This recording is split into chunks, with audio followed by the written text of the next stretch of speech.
Okay. Good evening. This is the Institute of Vancouver Ions Community Group.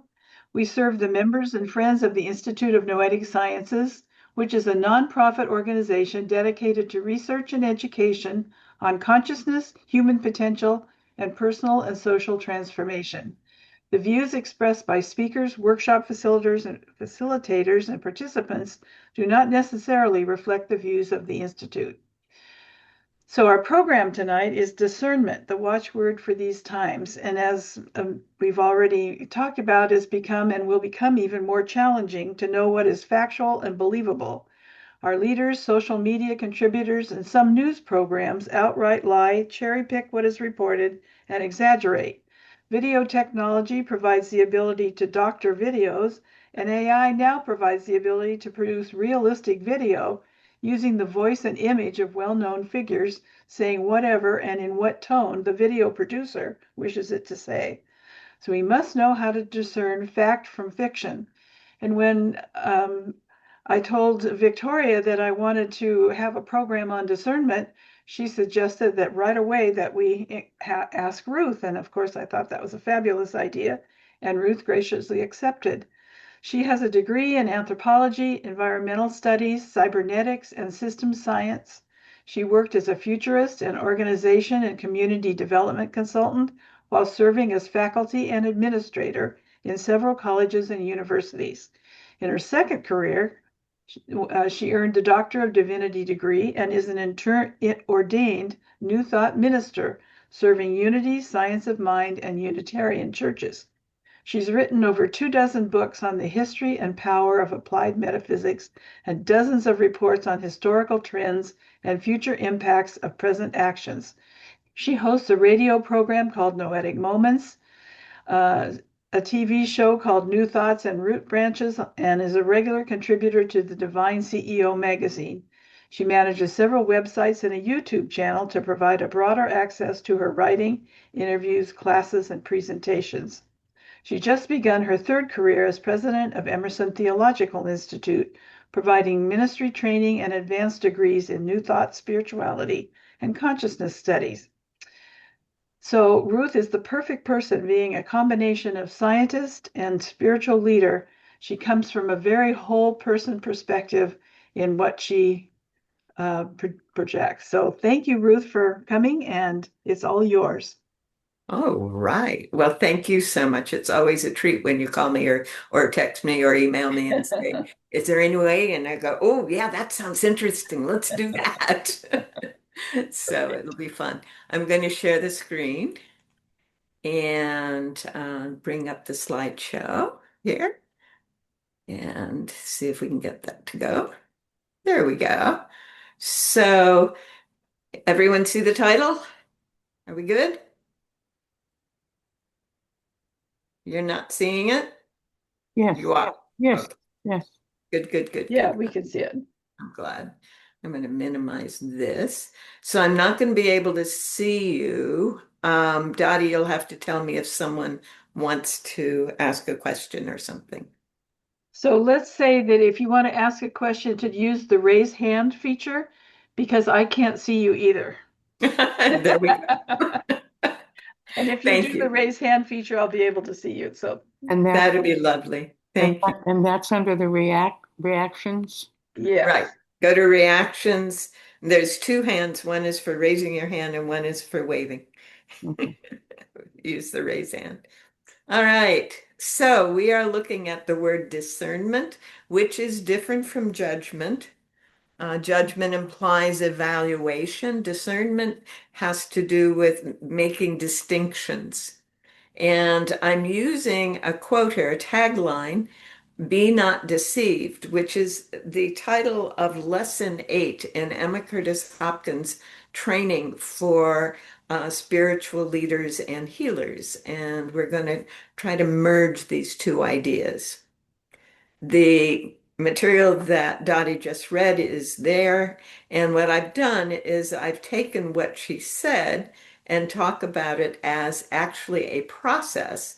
We've gone from some news sources and ads that weren't telling us the actual facts. And I have a friend who says, When he realized at 7 that an advertiser on TV was not telling the truth, he was horrified. And his parents just shook their head. Yeah, that's how it is. Nobody stopped it. Nobody even suggested that we needed to not be doing that. And so what's been happening since is the really the exponential growth of this process. It's been a long tail, and now in the rapid upturn. So we've gone to the point where not only the media, but sales staff and leaders are exaggerating. And we've got the posts on social media that are just about as likely to be totally made up as to be anything factual. Scamming, this is something that we're so aware of in our business here at the shop. People coming in, they've been scammed. And the people who are doing it consider it legitimate business. And there are thousands of people out there doing that. Then we have the hallucinations, quote unquote, that the AI generated results sometimes provide when they're responding to our queries. And now, as Dottie said, where people are using these AI generated videos. So there is so much there that appears to be false, and we have to get through it. There's heavy costs as a result. I'm not going to spend a lot of time on that, but we're seeing financial losses. We're seeing quality of life reductions because the quality isn't good enough. We're seeing emergencies because the qualities, the items are breaking down, and we're seeing a lot more waste simply because people are choosing not to tell an honest appraisal of what's going on. And all of which has led to some very high costs in terms of stress, mistrust, fear and anxiety, all of that stuff around the stuff, but also insecurity in our relations. And this relationship issue is not just one-on-one, it's our relationship with our community, our relationship with our government, our relationship with anybody in an apparent authority position or leadership position. And we have more and more awareness or more and more people saying they can't trust people in those positions, which then leads to not trusting our own perceptions. And this is where the difficulty really starts to come to play.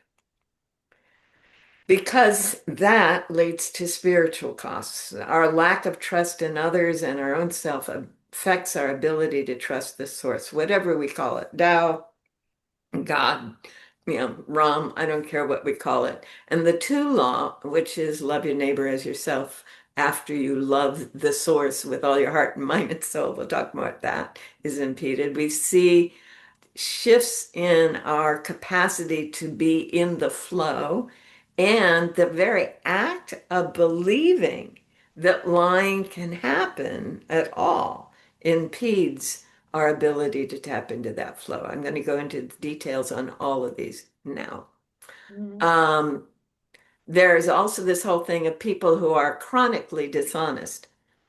And the psychology out there is that if someone is caught up consistently describing something in other terms than what can be objectively observed by many folks, these people are experiencing a downward spiral in their mental health, the anxiety, depression, and strained relationships. And it's usually because there's an executive function in the brain that is not working. Literally, it's not working. And one of the things that they talk about in childhood development is there's this stage between age 2 to age 25 where that is developing, and the culture, the family, the mentors, the teachers are the ones who are showing the person how to develop that function. So if they don't have that, then chronic dishonesty becomes their norm. And we don't know anyone who lives that way. So what's happening when we are deceiving? There's three kinds, at least three. The one is the intentional deception, and that's what most of us are aware of. Someone is believing that their success or survival depends on them describing a situation as other than their understanding of the facts. They are literally intentionally describing it differently. And usually it involves blame, blaming another. And this is the result of that executive function in the brain not working. But there's different types of this kind of intentional deception. And I find this grid useful. It comes from the British Journal of Developmental Psychology. Most of us are concerned about what we call the black lie. Someone, for their own benefit, is causing someone else to lose. But there is what they call the gray lie, where everyone benefits. There is, and this would be, for example, helping a fugitive, helping a refugee, helping people who are innocent but being treated as guilty. Then there is the kind of lie where I'm going to lose anyway, and other people are going to lose. That's what they're calling red or pink lie. And then there's the little white lie. They feel better, and well, I don't feel so good, but yeah, we all have had those experiences. So this may be useful as you're looking at the experience of deception. What's really trying to happen here?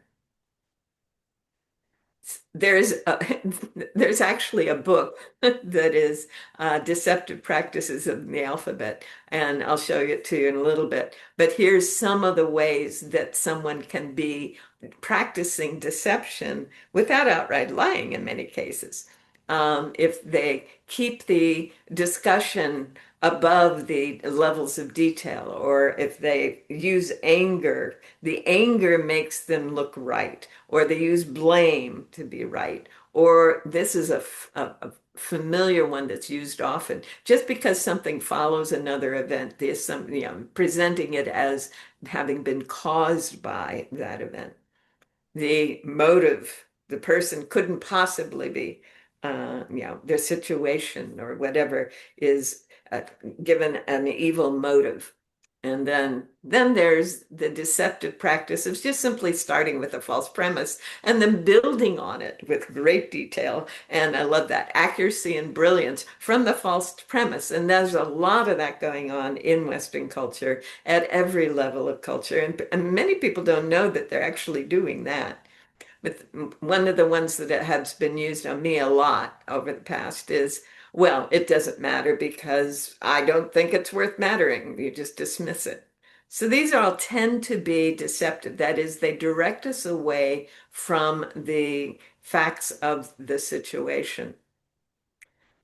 People who are engaged in this are on the David Hawkins map of consciousness, dealing in this part of their consciousness. They're generally functioning in fear and anxiety.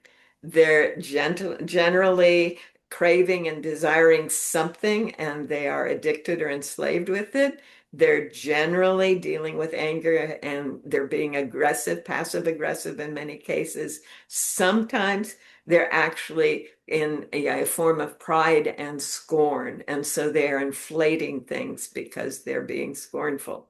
And we can all think of characters like that. So out of this whole range of possible human experiences, these people who are intentionally deceiving are generally living in this level. We're going to look at this chart again as we go through this process this evening. Then there's the kind of deception that happens because our brains are deceiving us. One of my favorite stories is a film that Kurosawa published or made in the 50s from a book called Rashomon, and where there are four characters describing the same event with four entirely different descriptions. The brain is perceiving things based on what was already in place, or leaving out details because it doesn't recognize them, or it's only focusing on those things that it has emotional tags. Donald Hoffman is one of my favorite explainers of that. And this is one of his favorite tools to use. So if we look at this hat, we think this is yellow. because our brain is telling us, well, that would be the yellow square. But as he does in some of his tutorials, this piece right here, if I picked it up and took it over here, it would match this piece. It is the same RGB. It's the same pigment. And I'm going to give us a chance to see some of what he has to say, and we'll see if it works. Come on, where's my control? There we go.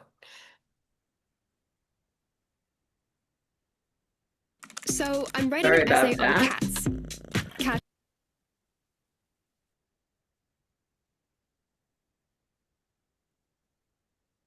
Camera. The eye has a lens that focuses an image on the back of the eye where there are 130 million photoreceptors. So the eye is like a 130 megapixel camera. But that doesn't explain the billions of neurons and trillions of synapses that are engaged in vision. What are these neurons up to? Well, neuroscientists tell us that they're creating in real time all the shapes, objects, colors, and motions that we see. It feels like we're just taking a snapshot of this room the way it is, but in fact, we're constructing everything that we see. We don't construct the whole world at once. We construct what we need in the moment. Now, there are many demonstrations that are quite compelling that we construct what we see. I'll just show you two. In this example, you see some red discs with bits cut out of them. But if I just rotate the discs a little bit, suddenly you see a 3D cube pop out of the screen. Now, the screen, of course, is flat, so the three-dimensional cube that you're experiencing must be your construction. In this next example, you see glowing blue bars with pretty sharp edges moving across a field of dots. In fact, no dots move. All I'm doing from frame to frame is changing the colors of dots from blue to black or black to blue. But when I do this quickly, your visual system creates the glowing blue bars with the sharp edges and the motion. There are many more examples, but these are just two that you construct what you see. But neuroscientists go further. They say that we reconstruct reality. So when I have an experience that I describe as a red tomato, that experience is actually an accurate reconstruction of the properties of a real red tomato that would exist even if I weren't looking. Now, why would neuroscientists say that we don't just construct, we reconstruct? Well, the standard argument given is usually an evolutionary one. Those of our ancestors who saw more accurately had a competitive advantage compared to those who saw less accurately, and therefore they were more likely to pass on their genes. We're the offspring of those who saw more accurately, and so we can be confident that, in the normal case, our perceptions are accurate. You see this in the standard textbooks. One textbook says, for example, evolutionarily speaking, vision is useful precisely because it's so accurate. So the idea is that accurate perceptions are fitter perceptions. They give you a survival advantage. Now, is this correct? Is this the right interpretation of evolutionary theory? Well, let's first look at a couple examples in nature. The Australian jewel beetle is dimpled, glossy, and brown. The female is flightless. The male flies, looking, of course, for a hot female. When he finds one, he alights and mates. There's another species in the outback, Homo sapiens. The male of this species has a massive brain that he uses to hunt for cold beer. And when he finds one, he drains it and sometimes throws the bottle into the outback. Now, as it happens, these bottles are dimpled, glossy, and just the right shade of brown to tickle the fancy of these beetles. The males swarm all over the bottles, trying to mate. They lose all interest in the real females. A classic case of the male leaving the female for the bottle. All right. So, Donald Hoffman, I strongly recommend if you're interested in the uh, possibilities of perception. He's the man. So, we are using the neuronal capacity of the brain to create or recreate the experience in front of us. And then we try to describe it in language. And Milton, I played a little bit of that with this book, with the Restore Earth's Balance book. But number of people over centuries have let us know language always distorts it. Recently, my favorites are when someone was literally trying to tell me about a mouse, and I literally was seeing this, the animal mouse, not the computer mouse. And so, the current one that I've always enjoyed it. I learned this one when I was a kid. I know that you believe you understand what you think I said, but I'm not sure you realize that what you heard is not what I meant, right? So not only do we filter what we see, we filter and reconstruct what we hear as well. And Matt Moody, you can't say what you mean. One of the things I love about the Tao Te Ching is it's telling us that the Tao that can be explained is not the Tao, right? If you can describe it, you're not there, right? So part of, anything that we are seeing or hearing, not only is it limited by the person saying it, it's going to be limited by our capacity to hear it. And one of the reasons that I was so excited about doing this book with Milt was we were finding that in many indigenous languages, though the power of the word was such that this barrier was minimized. So that's something to be aware of as we're going forward as well. And then we get the hallucinations. Literally, we are experiencing something as material that doesn't exist outside of our brain. And the AI version, which is a verbal response that fits the cue, but has no basis in facts or documents. And when I was putting together this slide, I went on Google. So this is from the Google AI description of hallucination. Bard, now Gemini, which are both Google products, falsely claimed a ceasefire in the Israel-Hamas conflict and incorrectly attributed the first photo of an exoplanet to the Webb Space Telescope. So Google's telling tales on itself. But it means that even if you're looking at Google News or something like that, it's maybe an hallucination that was generated in the same way that the thing that we call an hallucination in the person's experience is. So those are the kinds of falsehood issues we have to deal with. We have all the things of intentional and unintentional and perceptual and hallucinatory experiences that may have nothing to do with the physical material experience or reality that we're addressing. So I'm going to look at now some tools, how we can detect the falsehood. We've got intellectual tools and we've got emotional intuitive tools. In the intellectual, we can look at logic and illogic, we can observe signals, and we can follow up. In the emotional intuitive, we can monitor our own bodies in the presence of what someone is narrating. And this is just an image of someone feeling tension. They get it in the back of their neck. Other people get it in their guts. Some people actually get it in their hands. There's some kind of an imbalance. There's some kind of a temperature difference, etc. You can feel in your body when a deception is happening. And we're going to have one example of that here shortly. So this is the book that I mentioned earlier, Lean Logic by David Fleming. He is amazing, a dictionary of for the future, okay, and how to survive it. He's literally got an alphabetical listing of the kinds of things that people do and what you can do.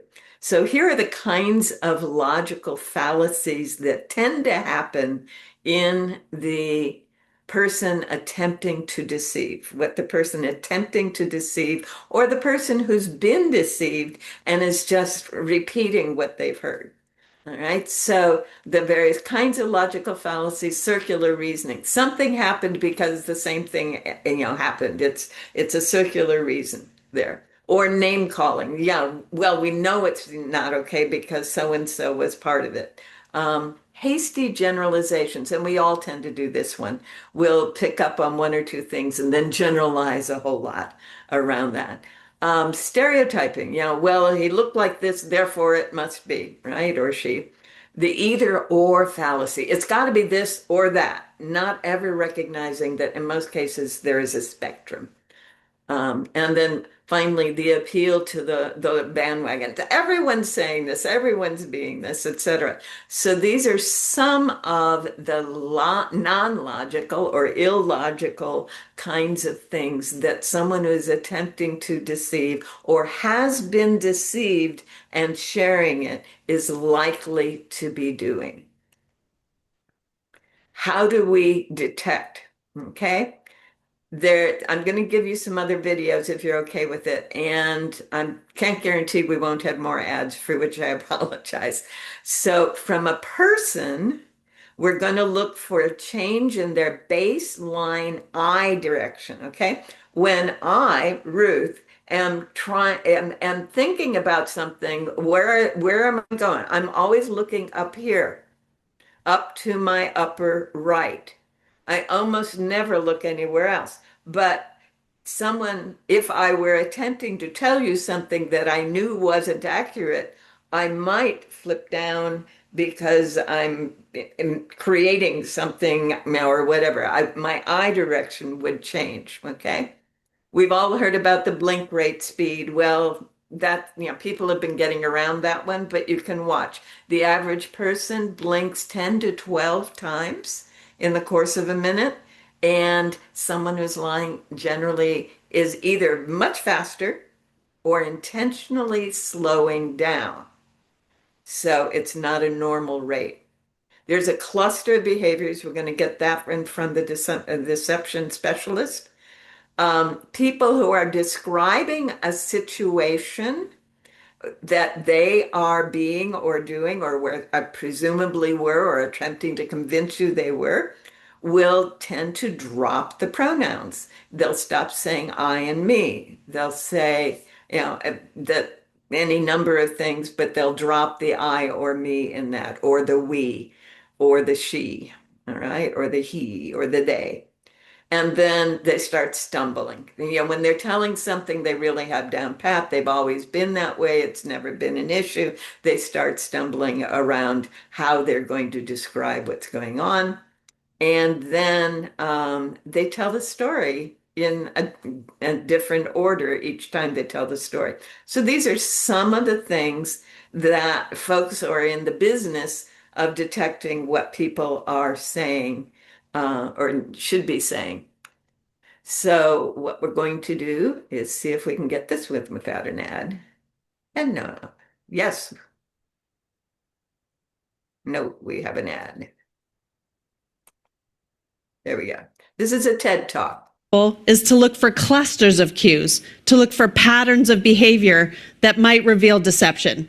And the things that I like to look for are uncertainty, tension, and cognitive load. So let's talk a little bit about what those things look like. The first cluster that I like to talk about is uncertainty, because when people are telling a lie, they often are making something up. They're not talking about their lived experiences, and they don't have memories to draw from that they can use to tell the lie. This means that when they're telling their story, they're more ambivalent and they don't have as much detail in their story. It might be more implausible, like it doesn't sound like it could really happen. And when they're gesturing or using their body, they're not as involved, they're less animated, and they use fewer first-person pronouns because they aren't really owning the story. All of those things add up to something that makes someone look a little bit more uncertain when they're lying than when they're telling the truth. The second cluster is around tension. Tension is the opposite of relaxation. And innocent people can be tense too if you're questioning them and they're afraid you're not believing them. But liars are often tense because they're being extra vigilant. They're watching you. They're making sure that you're believing them. They're trying to adapt to what you're saying. And this comes out in lots of different ways, like they might have an increased pitch of their voice. They might purse their lips, press them together. They might have fewer smiles, less facial animation, and they might gesture less. They sometimes freeze up and they don't gesture naturally like we do when we're talking. The third cluster is around what I call cognitive load. And cognitive load is what happens when your brain is working extra hard. And liars are working extra hard because they're trying to keep their story straight, they're monitoring you, they're making sure that they're believed, and they're trying not to be inconsistent. And so when you're looking for cognitive load, you might notice inconsistencies or contradictions in what they're saying. They might give very short answers, and they might repeat themselves more, use the same story or the same exact words even over and over again. And they might pause for longer periods of time while they're thinking of what they're going to say next. It's basically a sign that their brain's working overtime. Notice that all three of my clusters are combinations of verbal and nonverbal cues. You can't just look at someone and expect to see it. You have to also listen to what they're saying, because the linguistic content, the verbal cues, are just as important as the nonverbal cues. We don't shout liar when we see someone press their lips together. You have to look at the whole picture and try and get a sense of what they're doing overall. When you do see signs of these clusters, it doesn't automatically mean that they're lying, but it means you should probe for more information, or you can check out their story and make sure that it's really accurate. And there we have it. So this is a TEDx. This is Nora Dunbar in Laguna Blanca. Yeah. Was that a video or just an audio? Did you not see the video? We can't, when you have when you're sharing the other document, we can't see the video. Well, I'm sorry to say that. Okay, so Yeah. I will stop I the tried share to, and read you this. chat you, but you Okay. didn't see it, so yeah. All right. So this is Nora Dunbar at a TED Talk, and I would have to stop the share and go into that and come back out. Share that and then come Right. back. And I will do that for the next one, because these are about glitches in AI. But do you think you have a sense of what it is we're talking about with people? I do, yeah. I haven't too. Any hands going up there? It's fairly straightforward once you start having it, just presented that way. Yeah. Thank you, Victoria. All right. Looks like it's a yes. All right. So I'm going to stop share then, and let's see what how do I do this? I think I have to get the link before I can. So the first thing you got to look for is the upload date. All right. So we're going to do that. Stop share. Go back to share, another share, and get this guy and get him on there. This is the most fun and I think most useful one I've ever seen on how to deal with the AI issues. From now on, just because it looks real no longer means it is real. So before you trust a video, you need to authenticate it. And I'm going to show you how. So the first thing you got to look for is the upload date. If you see that it was uploaded anytime before 2023, it is absolutely not AI generated. This tech didn't really exist back then. We were experimenting in 2023, but it was super janky and rudimentary. So if you're seeing a video that looks... All right. So these two guys are teaching their moms how not to get scammed by an AI video, okay? That's why you'll see these images. And you all can see all of it, yes? You can see this video? Yes. Yeah. Great. I'm delighted. Yes. It's really important that you see the visuals for this thing.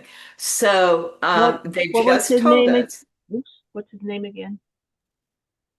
I'll get back to you with that. Can we teach our moms to spot fake AI videos is the YouTube title, okay? And what they just told us is that AI was non-functional prior to about 2021, 2022. So if you're looking at a video made in 2018 or the 90s or the whatever, it may have been photoshopped or edited, but it isn't going to have the AI generated deceptions that we are looking for here. Okay, so now we'll go forward. Pretty realistic, and it was uploaded in 2023 or before. Pretty easy guess that it's not AI, at the very least. For example, these Boston Dynamics robot videos were uploaded in 2018, so therefore, not made with AI. However, these videos from a car show were uploaded this year in 2025, so potentially AI. That means we gotta dive deeper.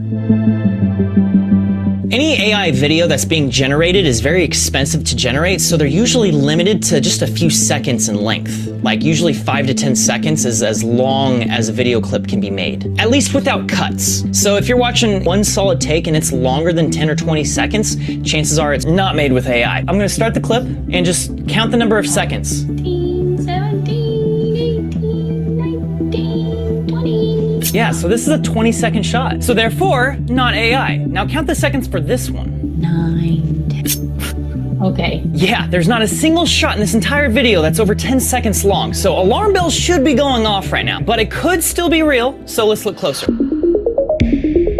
Other things you can look for are text in the background. Is it legible or is it gibberish? For instance, the text on his shirt. Oh yeah. Yeah, that's all spelled wrong. You're right. Yeah, I mean, it's got Hell's Angels, which is kind of close, but there's only one L. And then down here, Hell's Alzels. Yeah, you're absolutely right. It's generating subtitles too. It's just complete gibberish. The sign, I zoomed in on it, and it was like Greek text. Uzo blah, blah, blah. Oh, yeah, spelling. It's wrong. C-U-I-P-S? Queeps? Energy drink. Oh yeah, energy drinks. Just get mazolas. So Mom, let me zoom in on something even further. We're just gonna go in further and further. Keep zooming, keep zooming. Oh my God. This video is sponsored by Squarespace. Look, Mom, you're an artist, right? You paint a lot. If you wanted to start selling your paintings, Squarespace would be the perfect place for you to start. Squarespace is an all-in-one platform for your website building and retail needs. Whether you're someone who's trying to make a professional portfolio or sell your product or your art, Squarespace has you covered. Get started with professionally designed Squarespace website templates. They have options for over that part.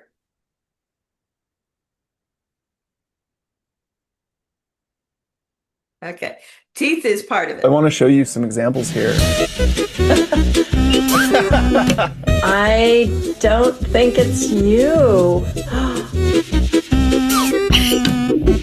Your eyes are a little dead stare. A little dead stare? That's not you. I don't think it's real. I'm going to show you another. Yay! You're so good at that.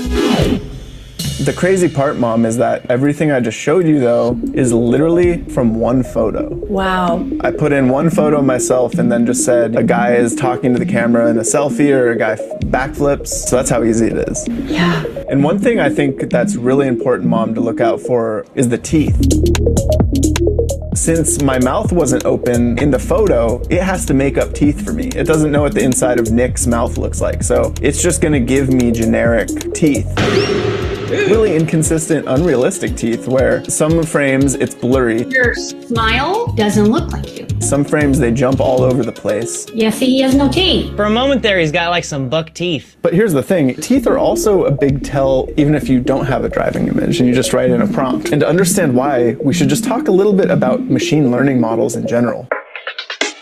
So in order to make a video of someone talking like this, an AI needs to have looked at millions of examples of people talking. And this is called training data. Now, the more examples you can give it, the better the video it's going to be able to create for you. The thing is, when humans talk, right, we are constantly revealing and hiding our teeth. And that lack of tooth training data leads to a lack of detail in the teeth, blurriness, inconsistency of teeth. And then there's the common unitooth, one big white dental grill. Oh no. If you see any of those things, you're probably watching an AI-generated video. Imagine being able to build anything just by thinking about it. Meet Base 44. All right, moms, you're doing great. But it's time to get a little more sophisticated. An endless line built up in New York City. Let's ask the people, why are they standing in line? But his teeth look pretty good. This is a tough one. I threw it at you because it's a really tough one, and the only tell is a lack of continuity. Like you've seen in movies, like Polly's cigar disappears from Goodfellas, or a broken windshield in a car chase might suddenly repair itself in the next shot. Now, if you look closely at generated video, you can spot those same kinds of continuity errors. Why you stand in the line, right? Now they say it's for a stupid phone. If this was a real news report, it would probably be the same news reporter in every shot, but it's not. You know, in this shot, it's a man. In this shot, it's a woman. And then it's a different woman. And, you know, maybe these two could be the same guy, but his jacket changed. And why did she change her shirt here? You know, what happened to the microphone? The microphone changed. At no point do we ever see the same person twice. There's this inability to have continuity with AI video, and that's just because of, well, there's a lot of different ways you can train AI video, but this is mostly based on the diffusion process, and at its core, the math behind that starts with random noise. Randomness births everything, and because of that, you lose the ability to be consistent. So if you really want to tell that something's AI, looking for that continuity of character is a great place to start, but you might have to look closer than you initially think. So I'm going to show you an example here from a girl going to visit Jurassic Park. We are on our way to Jurassic Park. I am so excited. I've always wanted to go, and finally we are doing it. It's going to be great. At first glance, it looks like it's the same girl in multiple shots, right? Did they solve that continuity of character problem? Well, the thing you'll notice when she pops up multiple times is small details shift on her. Like the design on her hat is slightly different each time. Her backpack design is slightly different each time. But also, she's never in the same space. No, if she they isn't. cut back to her, she's always somewhere else, right? And that's another tool in our toolbox, is looking for that continuity of environment. We never see the same environment from different angles. But there's one more thing we can look for, a different type of continuity. And that's continuity of action. All right, Mom. So I want to switch gears, and I'm going to show you a scene from a movie, and I want you to tell me, is it real or fake? And when I say real, I mean, like, was this a big budget Hollywood movie with thousands of VFX artists working on it, or was it one guy in his basement writing prompts?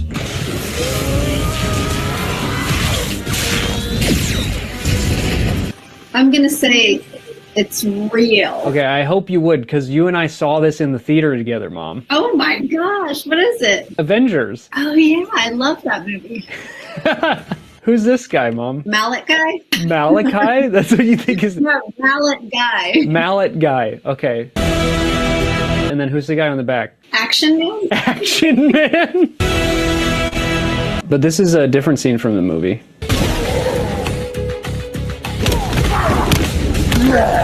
Looks pretty real. You're saying real? Yeah. This is completely AI generated. Wow. It looks just like the last one. It's just a little bit harder to decipher when they're cartoony like this to me. Right, but there is something that kind of applies to other AI videos, which is there's just absolutely zero continuity of action. Hulk throws and lands a punch on Thanos. You'd expect the next shot would be Thanos's reaction, so maybe he falls backwards. But if we go to that next shot, he's already wound all the way back, ready for another punch. That is not continuity of action. That's just two random clips put together. Why don't we go to one of those scenes in a film made by a human being?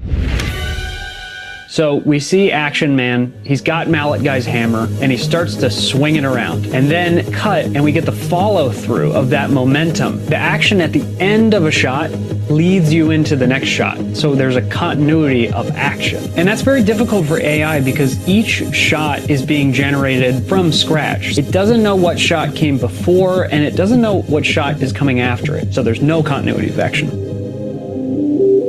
The crazy thing about AI videos is that they can look super realistic, but when you actually study them, they start having logic problems. Let me show you. I know for a fact we're made of prompts. This looks very realistic. You even look at his mouth and lip sync, and it's pretty good. So now you have to start looking at other clues in the shots. What about the cars? What about the people? I'm gonna play it again, and does anything stand out as being like, that's not reality? Yeah, the people appear behind him. And where are they coming from? They're not from the right there. Exactly. Go in the other direction, they don't show up either. See, there's people going to the right, and then they're gone. Sometimes they kind of just disappear or they appear out of nowhere. That's just a little bit of that logic inconsistency. Wow. This is a great example. Look at the cars on the street. Oh, hello. the car's going this way, and then the bus all of a sudden comes right going the other way. Exactly. It doesn't understand, road rules. And then there was also like a bicyclist or something with the cars. There's a bike phasing through the truck. Oh, he is. Oh, you're right. Yeah. Yeah, that had to hurt. It looks very photoreal at a glance, but when you really study it and you trace the lines, these things can fall apart.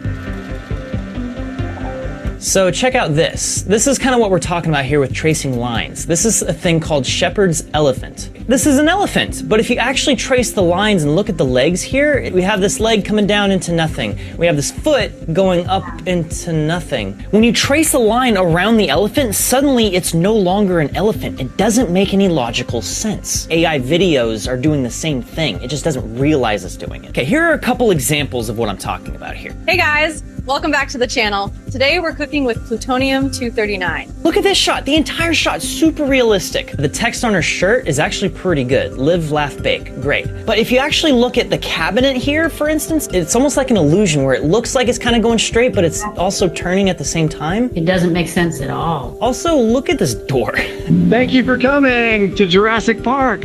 Oh, wow. It got V-shaped. It's a completely different door on the backside. The angle of that door doesn't match up with the door that just opened. Like you said, it was like V-shaped. And then this guy, for some reason, just starts walking into the door.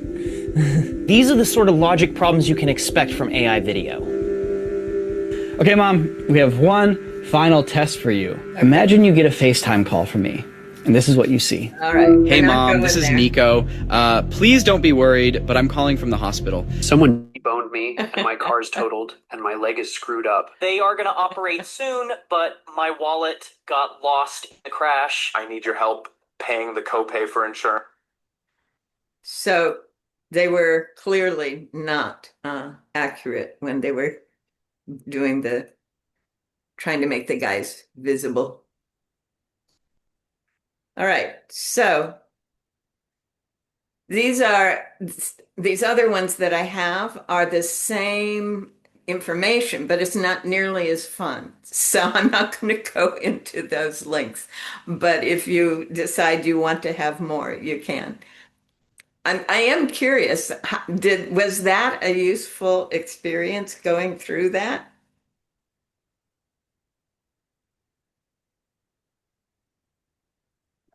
It was for me. I've never seen that before. Good. It's a whole different take. Yeah, that was the most comprehensive thing I could find out there, and it was fun. So I'm glad, I hope it made a difference for you guys. All right. So now I'm going to go on to what we can do about that. So are we on this slide now? You're with me on the slides? Yes? All right.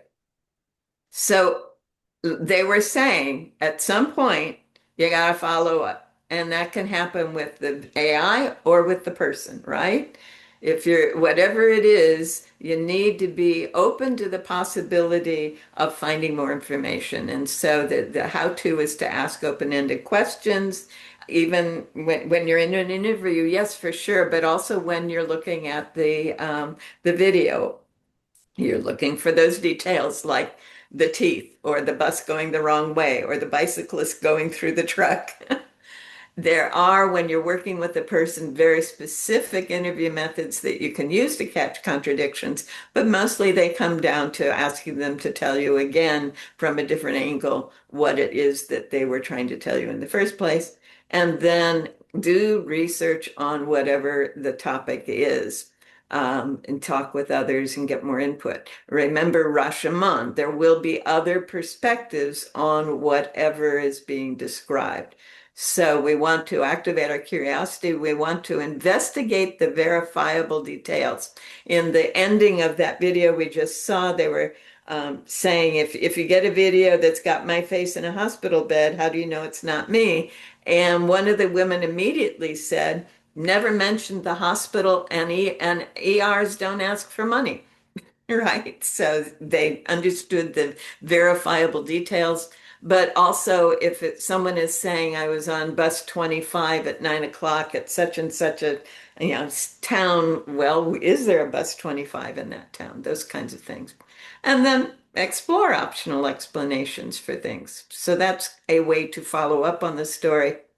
So at this point in our conversation, we're accepting that deception has become normal in human experience, both intentional and unintentional. Intentionally because mostly out of fear, but there's a whole bunch of kids, who are basically adolescents who are doing it just because they can. They used to be called hackers 30, 40, 50 years ago, only now hacks are a good thing. But I can play with it. I can make this happen. I can cause disruption. So that's something to be aware of. Again, that executive function isn't working. But unintentionally, sometimes the deception is because literally they have projected onto a situation something that isn't there, or they are not perceiving every aspect of it, or the language is getting in the way, trying to describe something they either don't have the concepts for or is not describable in our language. One of the things that's interesting to me, and I use this example a lot, we're aware that in English, we have this word snow, but for those groups of people who live up in the Arctic, there are multiple words for the different kinds of snow, the powdery and the icy and all of that. So we may simply not have accurate language or adequate language to describe something accurately. So deception is normal in our stage in human experience. And I'm going to say in our culture, in Western industrialized empire-based culture, because there's a lot of fear, because there is this adolescent runaway behavior, and because the languages are very materially oriented, very specific to each location.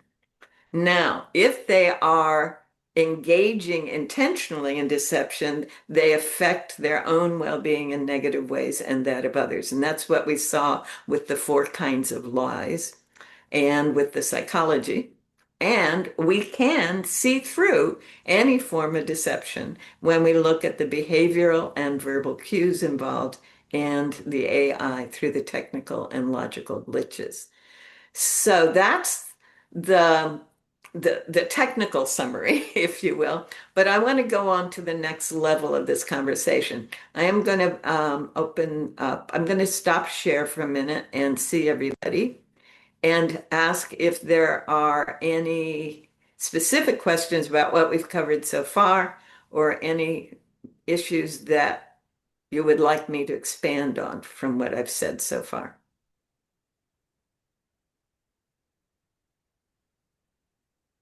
We're good? Looks like we're good. Oh, well. Okay. Go ahead. Is it me? Yeah, it's you.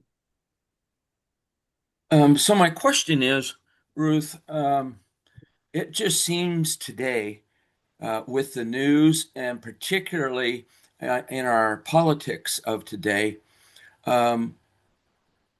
it's all human driven, and it's truly become an art form in terms of the art of deception. And so as we step back and try to look at, okay, is this real or is this accurate or not? It's like we've lost some sense of being human. And how do we you can guard against it. How do you stop it? Right.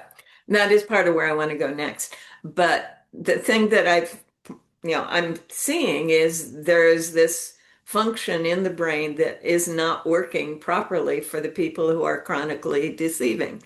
And they are experiencing a breakdown in their own mental well-being as they do so. So the culture has evolved to this point. Empire culture from day one, from the day that Sargon declared himself in charge of this city-state that he was creating, he was lying. He said that he was found in a basket. He was born of the goddess, and the priestesses raised him. So empire is founded on a lie. All right. And it goes on from there for 6,000 years. And we are at the end of that 6,000 year period, according to all the indicators that I have from cultural explorations. So other cultures don't have this. Non-industrial, non-civilized cultures, what are called indigenous, the cultures that Milton and I have done some work around together, don't have this happening. That executive function is well developed within the child rearing and person development process, and we don't have it in our culture. So I will go to what we can do next, but okay, Joya.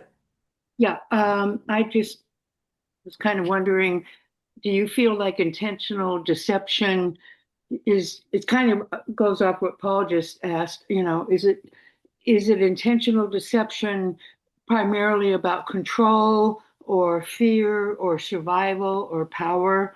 Right. Or all of the above? It is. Like I said, someone does that when they believe their survival or their well-being depends on the other person believing something other than what this person has actually experienced. Okay, great. Thanks. Elaine? Yes. Ruth, say the name again of the person, the man that you just talked about, who started empire culture, who based it on a lie. Sargon, Sargon, in the Mesopotamian region. He is the first person to declare that he was in charge of a network of villages that he pulled into a city-state and launched what we call the empire culture. Of course, he didn't do it out of the blue. It had been something that had been evolving over time, but he is our first documented emperor. Sargon, huh? Sargon. Thank you. You're welcome. And if you want to understand a little about I'll get into that later. Oliver and Allison. So I'm really curious how the things you said play into what Ray Kurzweil is projecting of the singularity, where AI and becomes conscious and emerges. Is that a whole new level of the same thing you're talking about? Or how would you characterize that?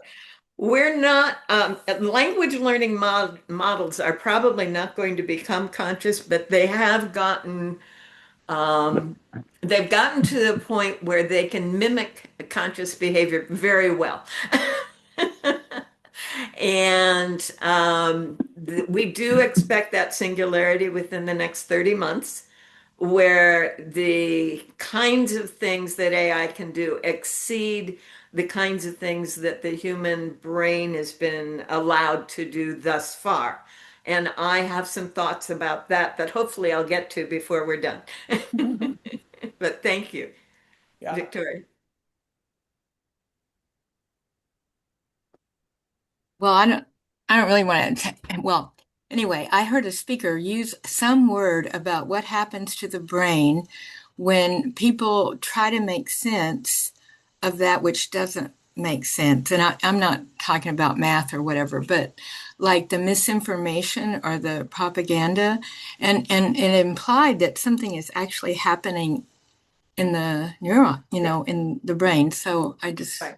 Cognitive dissonance is the state in which something and something don't compute. You can't make sense of them. And in fact, there is a line of thinking that says that's when you get a headache, because you're trying to hold two contradictory concepts at the same time. But cognitive dissonance is now being demonstrated in the functional MRIs that the connections that should be happening are not happening, and different parts of the brain are lighting up out of sequence and out of coherence. Yep, you're right. So part of why I'm using this concept of discernment and inviting us to see that we can, we can discern when we are getting information that doesn't work, it doesn't compute. We can go through a set of logical sequence, a process that then allows us to stay in a framework that does work for us. Yeah? All right. Can we go on from there now? Yeah. All right, I'm going to go back to sharing. Can you all see that? That's the summary page again? Yes. Okay, good. So now we're going to talk about the spiritual life and this deception experience. What we've seen is when we are either being deceived or engaging in deception, and in our culture that we're getting both of that all the time. Even though we don't mean to engage in deception, there is unintentional deception. And there's the whole thing of what persona am I going to put on today for this situation, right? Learning to not have persona is learning to not deceive. So if I show up differently, one of the research studies I did back in graduate school was we behave differently. We have a whole different way of thinking and talking and making decisions depending on the role we're in our world, whether we're on a board of directors or whether we're in a disaster relief situation or whether we're home parenting. We're going to make decisions in a whole different way based on that persona. And the persona in some ways is a form of deception. There is a woman in the New Thought movement, wrote in the 1890s to the 1920s, who suggests that our personality, all those personas, our personality, is culturally developed, but we have an underlying, what she called individuality, that is our authentic self that is connected spiritually to the quantum essence source of all that is. And in the Course in Miracles, that personality is called the ego, and that individuality is often called the Holy Spirit or the higher self. So there's that framework if you want to use it. But in any case, as we are engaged in or experiencing deception, we begin to no longer trust the source. It happens, there's this break that Victoria was talking about between what we are ready to experience and what happens. And that begins to make us reduce our trust. And that also leads to a reduced sense of connection with the source. So it's hard to feel the flow of energy. It's hard to feel any sense of being in the Tao, if you will, of feeling the presence of the divine. So spiritually, this is what's going on in the context of deception regardless. So believing that deception can happen is actually a problem. And that is so hard to wrap our brains around because we live in a culture where deception is normal.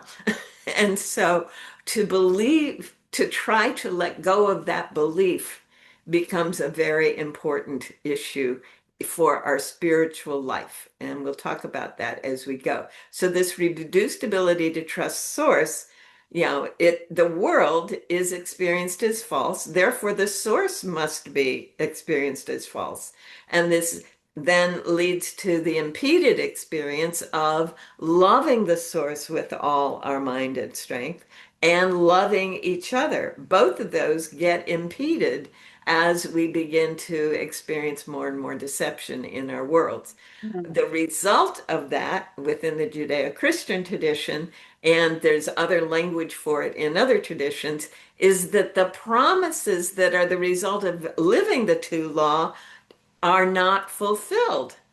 So we don't have that sense of security. We don't have that sense of supply. We don't have that sense of loving presence. None of the things that are not the explicit promise that comes with obeying this two law actually begin to happen. And so we fall into this feedback loop, downward spiral of being less and less able to trust the world we are living in and this larger ability, this larger source of beingness, the intelligence, the order, the harmony of all that is.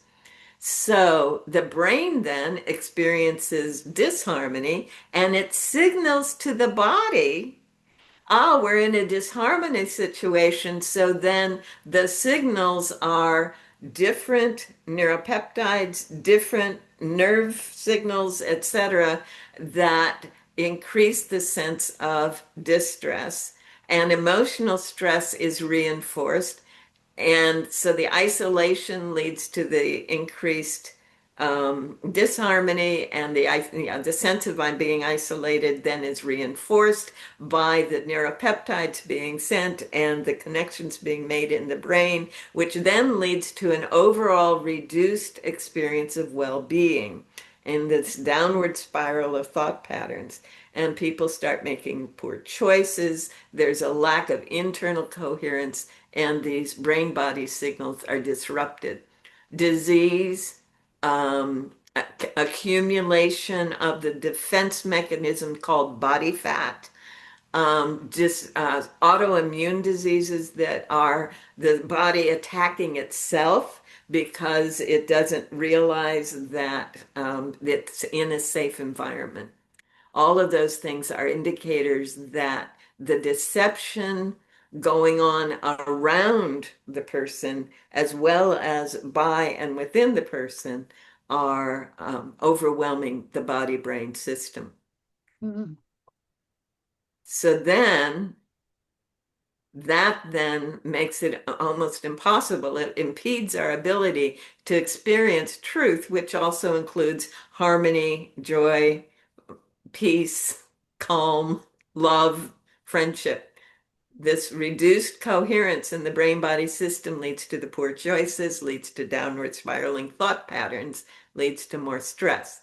And that stress impedes and redirects the flow of the infinite power, if you will.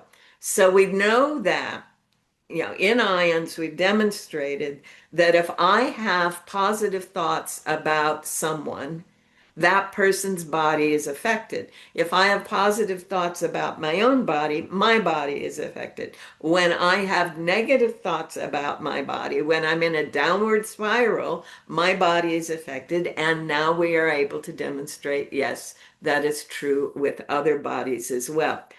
The goal is, this is where you're doing the Heart Math Institute work, the coherence allows all of those connections to be reestablished, that heart math coherence, where the heart is in its regular rhythm and the whole system of the body is aligned with it. And then the body is aligned with other bodies and the other heart energies. That system of coherence we're seeing increases this sense of being creative, this sense of being loving, this sense of being healing, which we call power. So when we are involved with the deceptions, all of that is impeded. When we go into coherence, it is restored. Okay?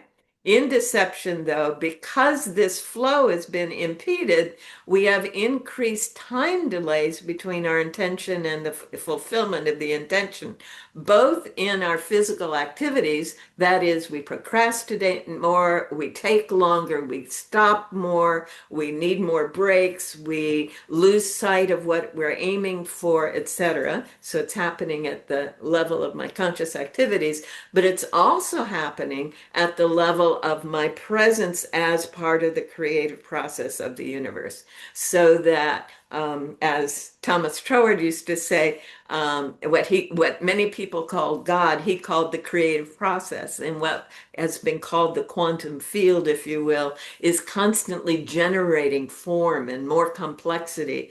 And that process that we are part of is impeded as we get caught in this web of deception. So it's really important for us to begin to discern when it appears that that sense in our body mind system begins to go, that doesn't feel right, right?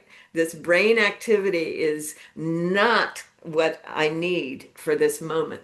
We need to go into that curiosity, that wonderful state of discovery that is the beginning of pulling out of the cognitive dissonance into some sense of normalcy. And as a result of doing that, then we were once more able to experience the truth, the peace, the harmony, and the beauty in the body and the environment. And that's what the Kabbalah Tree of Life is all about. Someone tied the chakras to them, which I think is fun.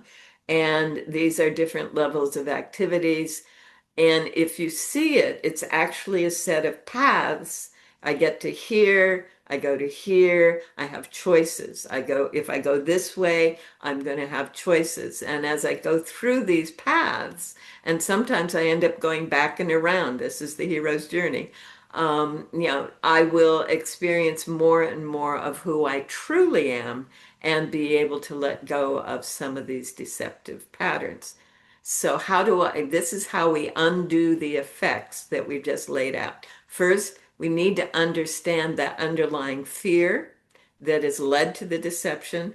I have a process here I'll go through briefly. And then we need to recognize the nature of the source, that underlying field of consciousness. And we ultimately can go into a state of transcendence around all of it. So physical effects, emotional effects, spiritual effects, all woven together, can't separate them, can be undone at the level of this set of choices and understandings. So we're going to go through each of these points. First, understanding that underlying process.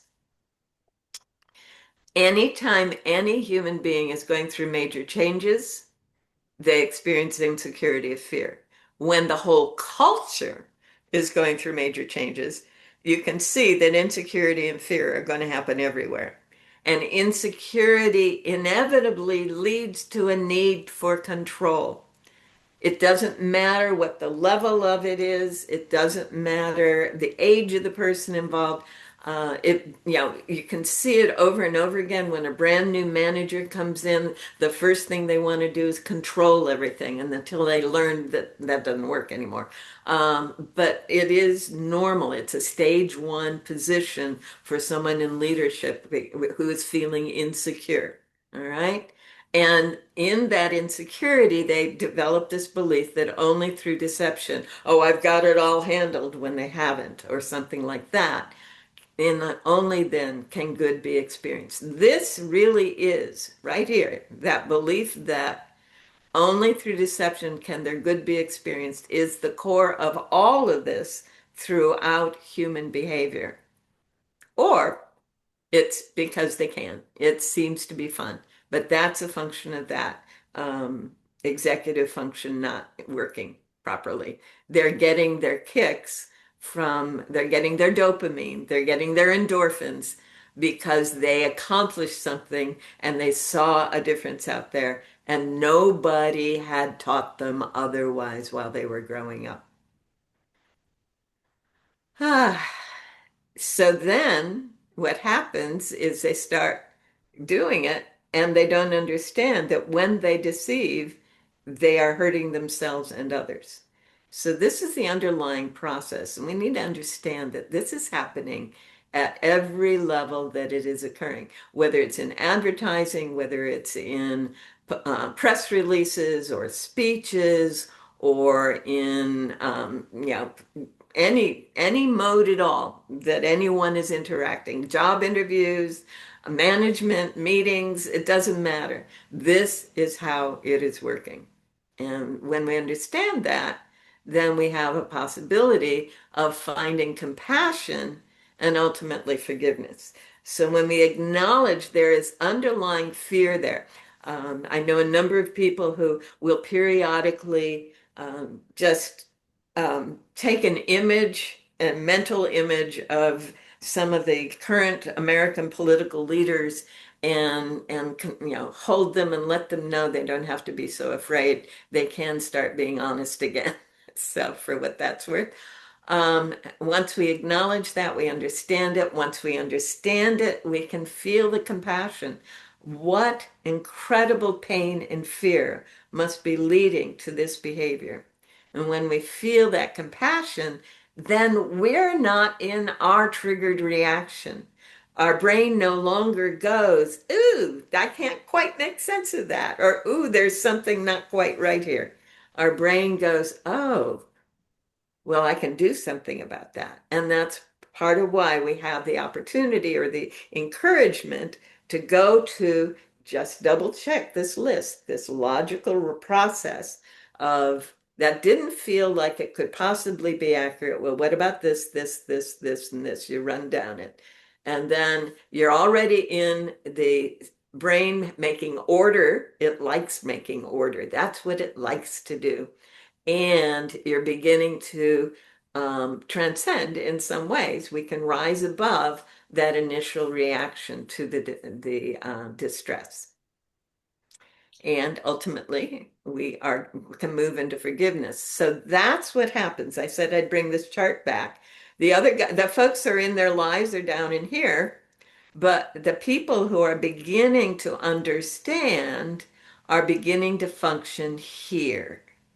And this is where we need to be more often. We need to choose to be functioning here rather than down in here. Now, those of you who are aware of the chakras, we're no longer in the root and base chakra. We're starting to operate from the solar plexus and the heart. And in my awareness, if we look at the folks who started this country, they were in these two levels, this bridge between the power chakra, if you will, and the love chakra, that sense of possibility in their work. They were, so this is where we start to function when we start asking the questions, getting clear, understanding, having compassion, and beginning to forgive these people. All right.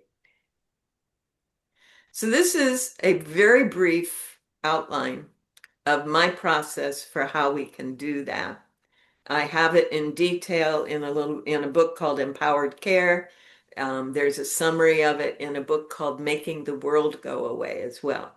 Our awareness is deception by anyone doesn't fit with what we know or intend our lives to be.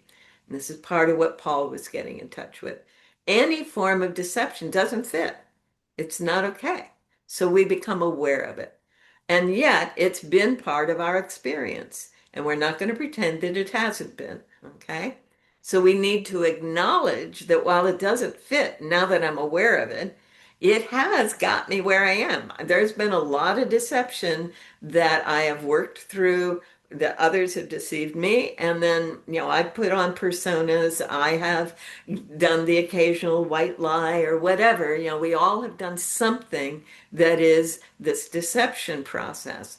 And we all have this tendency of the brain to project or ignore. And so that's an unintentional deception rather than actually seeing clearly what is true in this situation.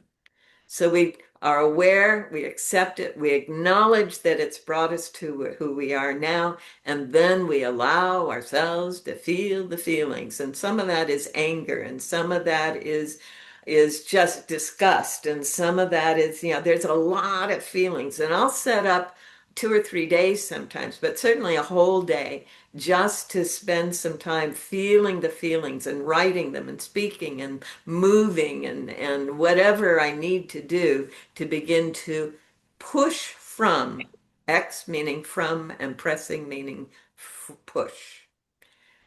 When the expression is complete, then it's something to release. There's I like to fill the room with fill the garbage bag, a virtual garbage bag with the stuff that's been released, and let my body, mind know, my full psyche know it's not part of who I am. I'm not moving there anymore.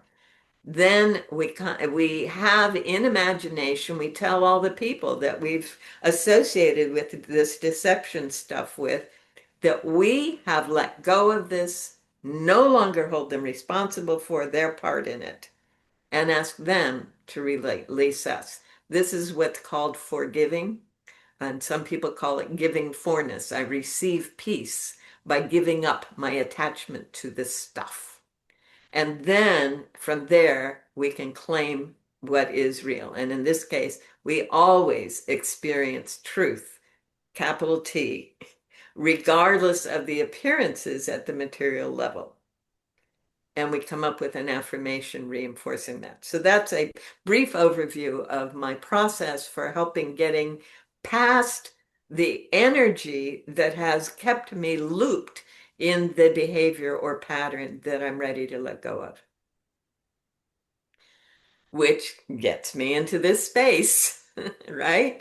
I'm not just in the bridge between the will. Now I'm in the heart space, moving into the throat chakra space, and understanding and is a big part of how I'm functioning.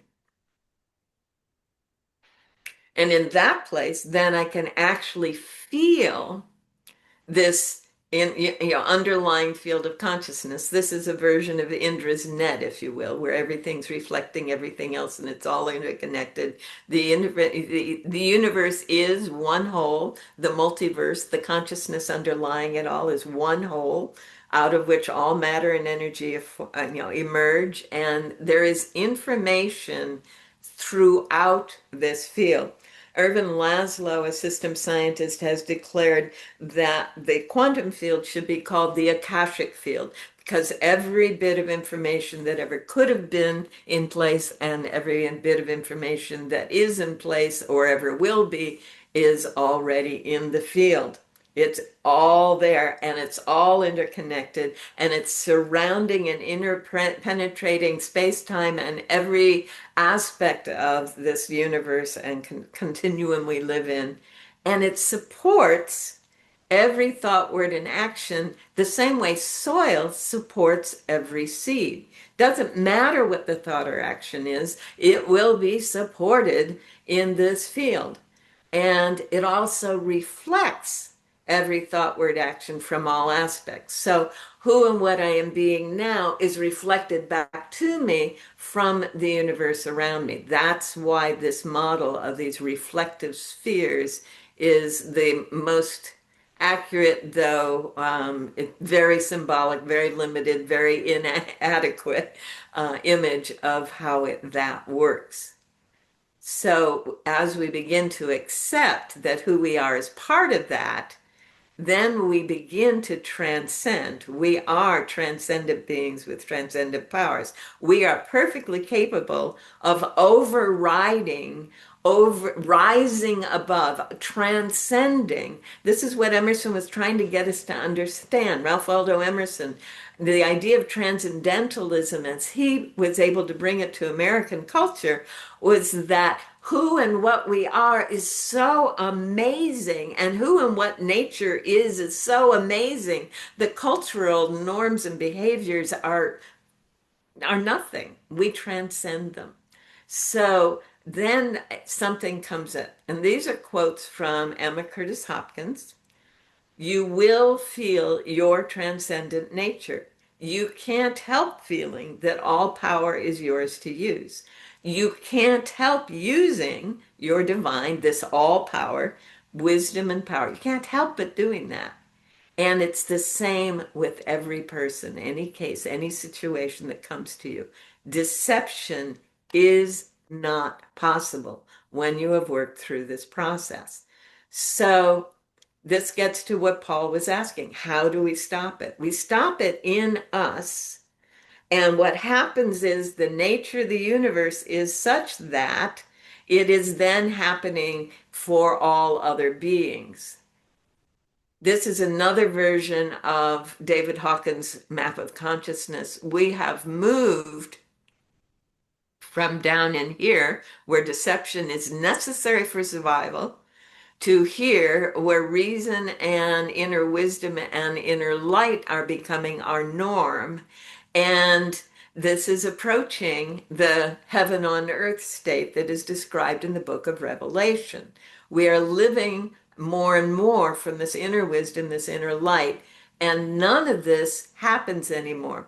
Now, he has these numbers on his map, and these numbers are a logarithmic scale. I don't entirely buy into this logarithmic scale, but notice that what he's saying is that as we're functioning at higher and higher levels, we are actually having influence on larger and larger groups. So if we're living at the level of oneness and presence, the whole planetary self, all of humanity, the one mind, Ralph Waldo Emerson calls it, the one mind common to all humanity, that each of us is an inlet and outlet. That is what we are affecting when we're operating at that level. Ibrahim Karim, one of the more recent physicists coming into explaining consciousness, is talking about it in these ways. We were functioning at the physical plane.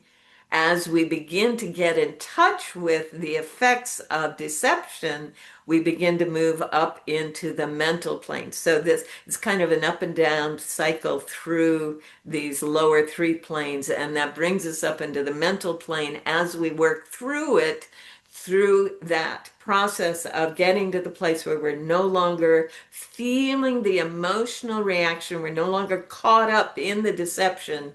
Then we start operating at what he calls the causal plane, which is in this dimension up here for David Hawkins. All right, I'm going to stop again for questions and checking in. And as you see, we're going to go on into cultural shifts. Yes, Victoria. Oh, Ruth. Ruth. Victoria has her hand up. And then I forgot to lower it, but since you called on me. So you're going to go into more about what that can look like. Yeah, how that works out in the culture. Absolutely. Yeah, okay. Norma, did you really want to say more than that? No, I wanted to say Ruth. Stop a minute. Stop. Because, honey, listen. I am so happy to have gotten way up here in my 90s so I can have seen some of the human evolution happening.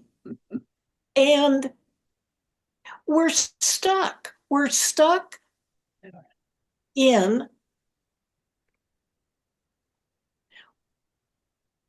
we're stopping it by needing to know so much. The brain, studying the brain now and saying that this part of it does this to all of us doesn't make much sense to me, because our bodies and our brains are different from each other. And I don't know how we can not do anything but accept deception. Deception is something I am learning from. I can see this deception, and I know when I'm doing it. And Yes, and AI, don't we all see deeper than what we're told and what we're supposed to know? Well, that's that higher level of function. If you're caught up in your fear and insecurity and despair, you're not able to see that. You have been on the planet long enough and you have done a lot of work, Norma. I've watched you. And you're able to observe at that higher level of function that we're talking about. Do you think we should assume that everyone is? No, we have a bell-shaped curve. On the bottom. We have a bell-shaped curve, all right? Right now, most of American culture is functioning at those lower levels. However, every week I'm seeing more and more evidence that more and more people are functioning at the higher level. It's not a low level because I'm calling the chakras, the lower chakras. I'm not saying low level of function, the lower chakras. The shadow frequencies. All right, that's another way. Yeah. They're in their fear rather than in their wisdom. You're living in your wisdom. Thank you, thank you, thank you. We are evolving beautifully. Yes, we are. We are. Yeah. I'm totally with you. Okay. Are we doing any harm by saying we're not? We are evolving, and this awareness, we've lived for 6,000 years in cultures where we weren't always aware of how much deception we were embedded in. Okay? Now we are aware. This is huge. This is huge. Sure. That which was invisible is becoming visible, and that's an important piece of the prophecies about this time and about the evolutionary process. But the words are stressful. They become very stressful. What we know becomes really stressful to unless you can go through the process of understanding and letting go and accepting a higher truth, that inner wisdom that you're living from.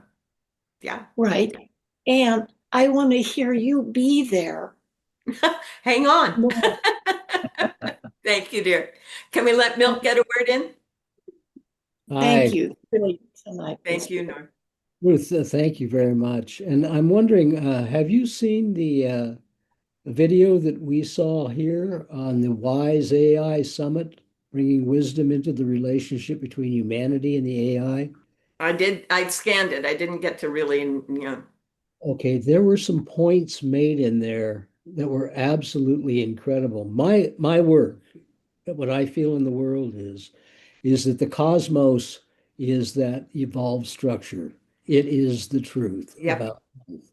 And it's given to us through nature, which you commented on, and it's further better understood because of those peoples that have symbolic languages. We were on the right track with language of life. I'm absolutely convinced of it. Yep. And so I think that another part of the work, which you touched on, and especially your work as a New Thought minister now, is the spiritual work. Yep. And I'd like to know just when you're going to be in Portland next. I'd like to sit down and talk with you because for me, in that WISE AI Summit, the second woman, Cheryl, talked about how they had developed their AI as fields, and that they connected with the field of the cosmos. And when they connected with the field of the cosmos, instead of using AI to ask a question, they used AI to form a collaboration of solving the problems, whatever they were, making the shifts, the transcendence together. It was very powerful. I'll go back and double check that one. Thank you. And watch the very end of Cheryl's when they do the summary, because what she is sharing is that we in our world with the Newtonian sciences, the whole is less than the sum of its parts. What you've been calling evolving, as really we could call it devolving, because we're to that point. Okay. And we are shutting down the wave over and over and over again. And we don't understand quantum physics very much in this culture. I've worked with 3 quantum scientists, and I swear they do not understand quantum. That's accurate. So anyway, tell me, please contact me when you're going to be in Portland. Let's sit down and talk about this. I'm speaking in Beaverton March 1. So March 1? yeah, so I'll be coming in next Saturday and leaving Sunday afternoon. Okay, I will contact you and we'll get together. Because Cool. I'm absolutely convinced that we can be pulled into this future. And it's not Absolutely. easy. You use all the tools that you're doing, the compassion and forgiveness. Well, that really struck me. Yeah. Yep. We have to get to that from our distress. Yes. Yeah. Thank you, Milt. Thank you all. I so appreciate that. Shall we go on? Go on. All right. I'm going to go back to sharing my slides. Behavioral and cultural shifts. You got them? Yes. Good. So, what's going on right now? She called it the age of deception. What was hidden is now clearly visible. That's kind of what I'm trying to say. Those ideas, that those ways of being that were just not, we couldn't see it. We can see it. And it's not all that new or different from what it has been all along, but we can see it. Now that we can see it, we can address it and we can dissolve it and release it. And that's what that whole process I was outlining is about. And the act of releasing lifts us to a higher level of function and of impact in the world. And this is part of what Milt was touching on, the idea of we are fields within fields within fields. Our individual fields are become amplifying a morphogenetic field that is at that higher level of function. So what happens is every time anyone accomplishes anything, it makes it easier for others anywhere that they are within the mind of humanity to do the same more easily and frequently.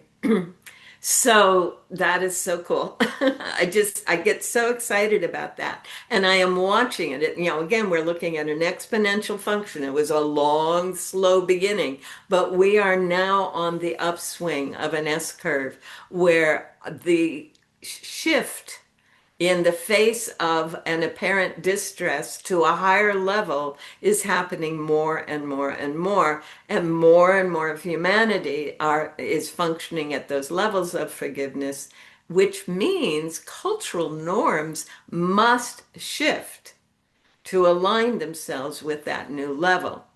Now, reminding ourselves what Edgar Cayce saw almost 100 years ago, every thought we are having. And that's where I think Milt was addressing that the thoughts we have been having kept blocking the field from, forming and evolving and becoming more fully aligned with the totality, the wholeness of the total quantum field.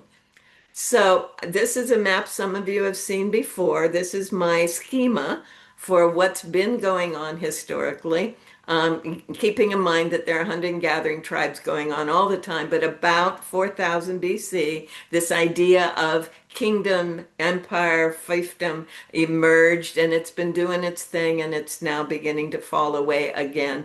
And then along about 1000 AD or CE, Common Era, a bunch of monks began to establish a structure in which everybody was treated equally, and they elected their leadership, and they did it in the context of a continual production system that supported everyone in them. So there were 2 significant shifts along about 1000, starting about 900, running through about 1200.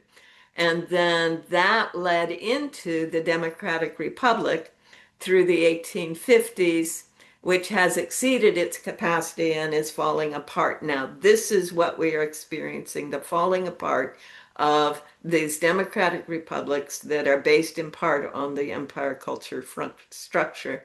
But somewhere in the mid to late 60s, I like to say, new technologies, which we now see as the internet and computers and so on, and our new values, which are actually going back to the indigenous values, began to emerge, and a new form of culture is emerging based on not only the new technologies and being earth-centered and so on, but also this capacity to move into compassion and forgiveness in the face of distressing behaviors. It's a huge part of this new culture that is emerging, and we got no idea where it's going to go, except the prophecies tell us where it's going to go, and they tell us some wonderful things about it.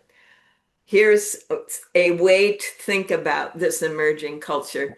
It's assuming that there is one humanity on one planet in this particular situation, constantly creating, all within an eternal field of loving intelligence. Okay?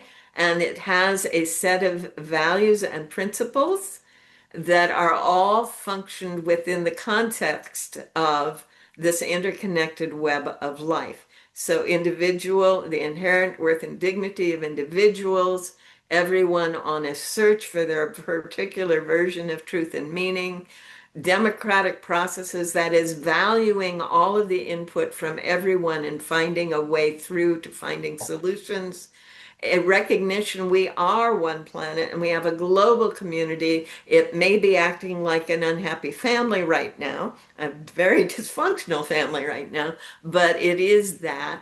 And that there's equity and compassion and justice in the sense of balance and honor and consequential processes for learning, ultimately because we are accepting one another. So these are the fundamental principles that are driving this emerging culture. They emerged in the mid-60s, and the one in the middle was more in the 80s, but it began to emerge in the 60s. And these others are based in fundamental spiritual teachings from all walks of life.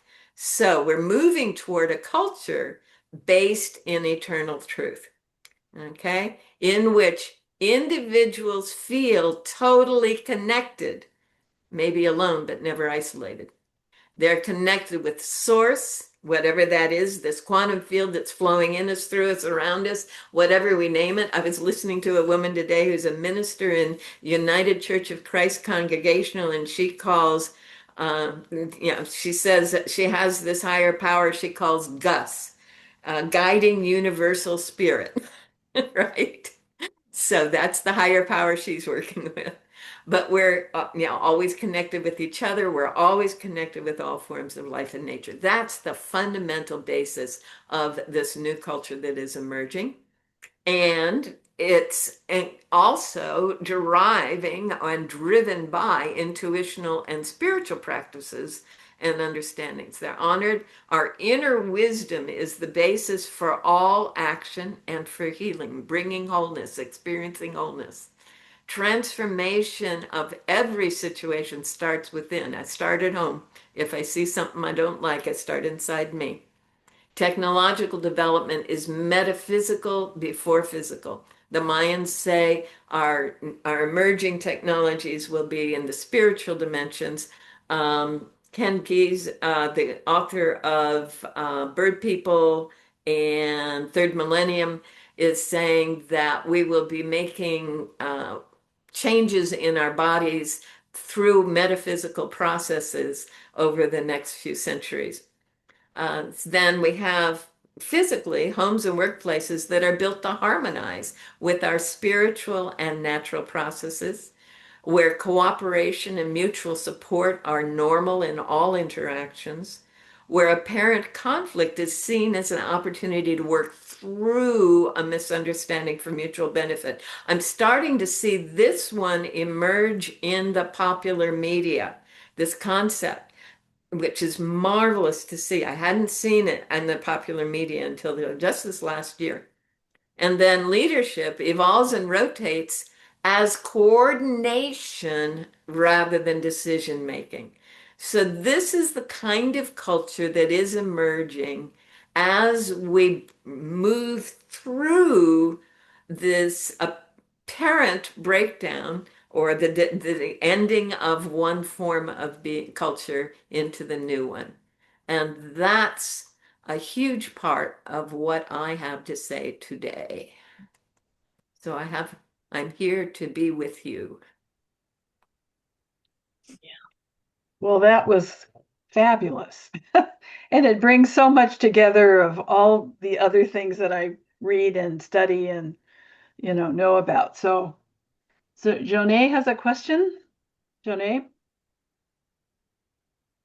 We have just a few, it's 9:00, so we'll make the, So I'm really curious for you to comment on the concept of evil and the Satan. Satan is what is your comment about that?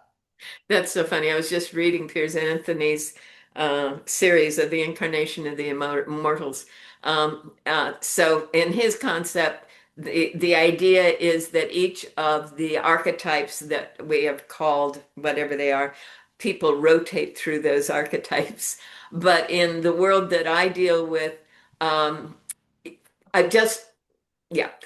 if you walk into a room and you stub your toe, there's no light, it's dark, you're stubbing your toe, you're bumping into things, it feels awful, it's distressing. You don't fight the darkness, you turn on the light. Yeah. There is no power of darkness, you just turn on the light. That's and great. There Ruth, you said, I think that all of this is in your book, which is Empowered Care. The process for moving through the expressing and releasing is in the Empowered Care book. Right. Okay. No, all this other stuff I've put together for us here with a couple of pieces that I had already in place. Those last two slides about the culture were from other places. But the final slide, the culture of truth, that one was put together out of preparing this presentation. I've never laid that out that way before. So that was fun. Is it possible for us to get a copy of this? Well, what I will do is what I did last time. Dottie's going to give you the recording, so she'll give you that link. But I'll go ahead and I'll put it on my website, on my sharings page, and it was on all of those things as a set of PDFs of the slides. And that will include the links to those videos. Okay. Wonderful. Thank you. You're welcome. Thank you for asking. Elaine. That was what I wanted to ask too, is there a way for us to get a copy of the slides? So that would be fabulous. It'll be on your website, you say? On my sharings page. That's what I did last time I was there. Great, thank you. Yeah, thank you so much, Ruth. Appreciate this so much. And just to remind you, as we started last month, we started going deeper on the Wednesday following our program. And so we will have a going deeper session on Wednesday night. This coming Wednesday, I'll send out another notice where we will discuss this and with each other. And so I'm going to invite you all to come to that. Lovely. And I'll get the what am I saying? The recording out. Thank you. Get the recording out so you can watch it before, rewatch it if you want to before the program. Thank you so much, Ruth. Thank you for asking. You're welcome to join us. Well, thank you. I do another process on Wednesday evenings, so I'm not able to join you. I had a feeling, you're pretty busy. I would We really appreciate this. Ruth. Yes, Calista. May I? My camera got mixed up, but anyway. For 50 years, I have tried to figure something out, and it's deception, and I understand now, having listened to this. Thank you for so much. Thank you all. It was an honor to be with you. I love being with you guys, and I'm very glad to have done this one. Thank you so much. Very Have a marvelous time. Enjoy this incredible beginning of this next cycle of humanity. It's happening tonight. Yeah. Great. So All right, everyone have a chance to say goodbye, and we'll see you next month. All right. Thank you all for joining. Bye all. Bye. Bye. Big Bye-bye. hugs. Thank you. Bye-bye.